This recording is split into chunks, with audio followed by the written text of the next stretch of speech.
என் அன்புள்ளங்களுக்கு வணக்கம்.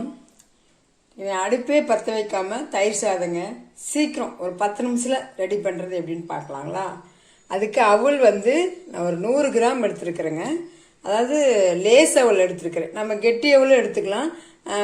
தயிர் சாதம் அப்படிங்கிறனால லேஸ் அவல் எடுத்தால் ரொம்ப குலைவாக நல்லாயிருக்கும், சாஃப்டாக இருக்கும்.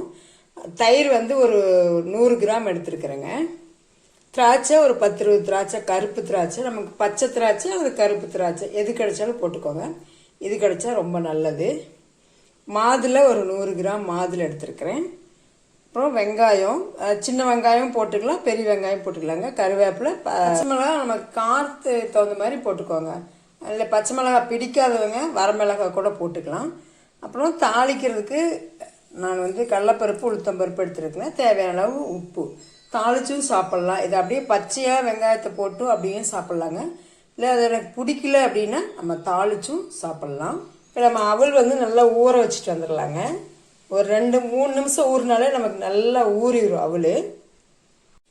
அவல் நம்ம தண்ணியில் ஊற வைக்கிறது முன்னாடி ஒரு 3 டைம் நல்லா களைஞ்சிருங்க.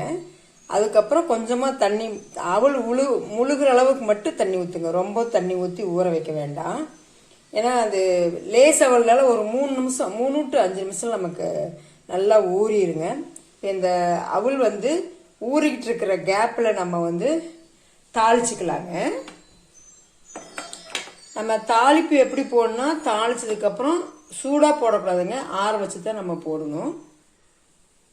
எண்ணெய் எந்த அளவு தேவையோ அதை ஊற்றிங்க. ரொம்ப எண்ணெய் வேண்டாம், கொஞ்சமாக எண்ணெய் போட்டுக்கலாங்க. கடுகு பொரிஞ்சிருச்சு. நம்ம அந்த வெங்காயத்தை போட்டுக்கலாம். வெங்காயத்தை பச்சையாகவும் போடலாம், அதாவது நம்ம தாளிக்காமையும் போடலாங்க. தாளிக்காமல் போட்டால் ஒரு டேஸ்ட்டு. இது நம்ம அடுப்பே இல்லாமல் செய்கிற மாதிரி அதுவும் நல்லது தான். பட் இப்படி தாளித்து நம்ம தாளிப்பை சூடாக போடக்கூடாது, ஆறுனதுக்கப்புறம் கொட்டி கிளறினோம்னா சூப்பராக இருக்குங்க. இந்த மாதிரி கண்ணாடி பாகம் வெந்தாவே போதுங்க, நிறுத்திக்கலாம். இப்போ நமக்கு அவல் நல்லா ஊறிக்கிச்சுங்க. பாருங்கள், இப்படி அவல் நசுக்கி பார்த்தா அது மாதிரி மைய பார்த்தீங்களா, நல்லா ஊறிக்கிச்சு அவல். இதே போதுங்க. அதான் லேசர் 3 to 5 நிமிஷம் போதுமானது. இப்போ நமக்கு இதில் போட வேண்டிய பொருள்லாம் போட்டுக்கலாங்களா? மாதுளை, தயிர், திராட்சை, பச்சை மிளகாய், பச்சை கருவேப்பிலை, இஞ்சிங்க. இஞ்சி நம்ம விருப்பம்தான் போட்டுடலாம். தயிர் சாதத்துக்குலாம் இஞ்சி போடுவோம் இல்லைங்களா, அதுமாரி இதுக்கும் போடலாம். இந்த அவுளில் செய்கிறதுக்கும் போடலாம், நல்லாயிருக்கும்.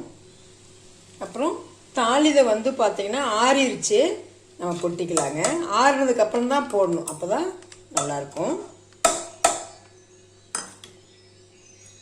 அப்புறம் கொஞ்சம் உப்பு, இதுக்கு தேவையான அளவு உப்பு. இப்போ நம்ம எல்லாம் போட்டு கலக்கிக்கலாங்களா? நம்ம அடுப்பே பற்ற வைக்காம நம்ம கடகடன்னு தயிர் சாதம் செஞ்சிட்டேங்க. சூப்பராக இருக்குங்க இந்த டேஸ்ட்டு. தயிர் சாதம் சூப்பராக ரெடி ஆயிடுச்சுங்க. ஒரு 10 நிமிஷம் இருந்தால் போதுங்க. நம்ம உடனடி சாதத்துக்கு இதுதான் ரொம்ப ரொம்ப பெஸ்ட்டு. அவல் வச்சு நம்ம சீக்கிரம் பண்ணிட்டோம். இங்கே அவல் லேஸ் அவல் வாங்கிக்கோங்க. லேஸ் அவல்னா டக்குன்னு வேலையாயிரும். கெட்டி அவல்லாம் கொஞ்சம் ஊறுறதுக்கு டைம் எடுக்கும், அவ்வளோதான்.